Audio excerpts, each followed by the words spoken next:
wabarakatuh. Ya, nama saya Rangga Khairullah dengan NPM 2019 455000081 kelas S2B. Ini akan saya presentasikan market struktur dengan keterangan. Nah, ini untuk membangun suatu rumah, kita biasanya dari susunannya itu kita pertama kali membuat pondasi.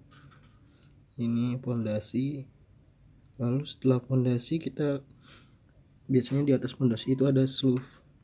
Setelah slough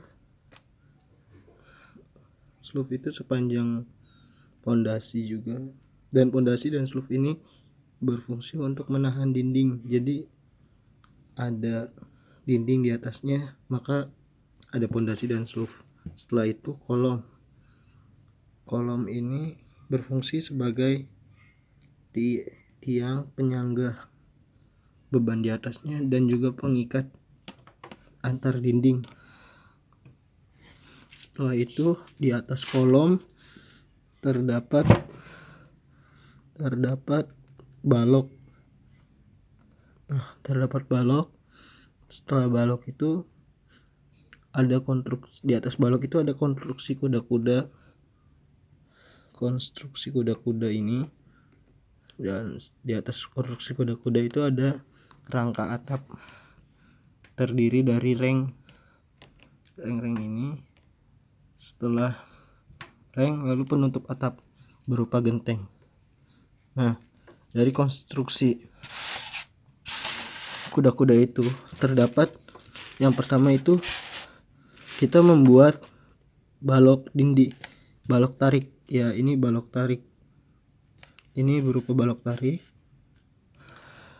Ini adalah balok tarik, dan di tengah balok tarik itu biasanya ada balok kunci. Namun ini saya tidak buat. Nah, dan terhubung dengan tiang kuda-kuda. Tiang kuda-kuda ini berfungsi untuk menahan beban dari atas ke bawah. Nah, dari tiang kuda-kuda ini lalu ada yang namanya balok sokong. Ini adalah penyokong beban. Jadi beban yang dari genteng ini kalau hujan akan tertahan di balok sokong ini untuk didistribusikan. Nah, ada juga balok gapit, berfungsi untuk menggapit balok sokong dan juga sebagai tumpuan untuk balok kaso. Balok kaso ini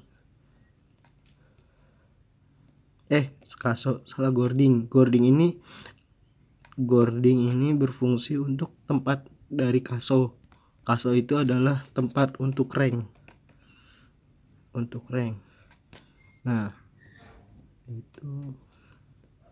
terdapat juga ada balok dinding.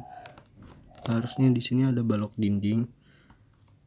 Biasanya balok dinding itu mengikat dinding.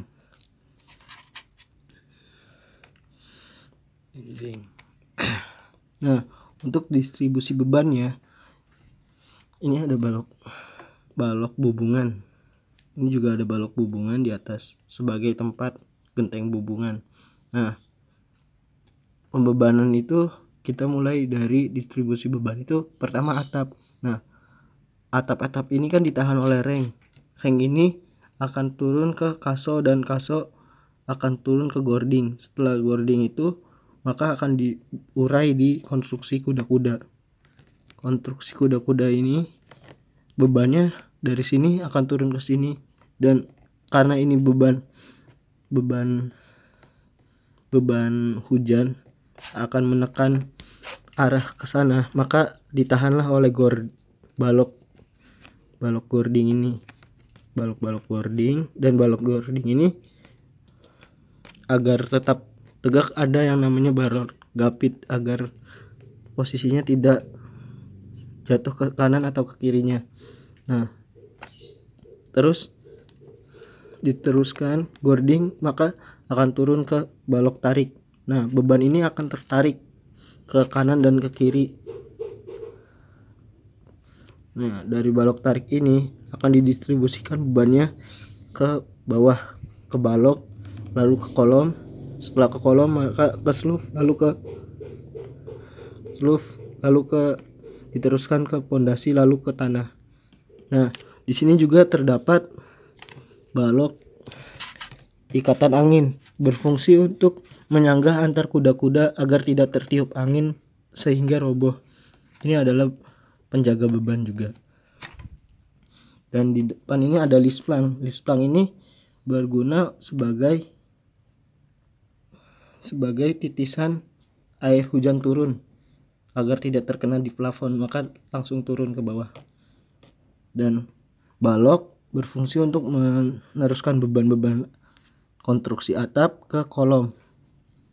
Ya, mungkin itu aja yang saya dapat sampaikan, kurang lebihnya saya mohon maaf. Wassalamualaikum warahmatullahi wabarakatuh.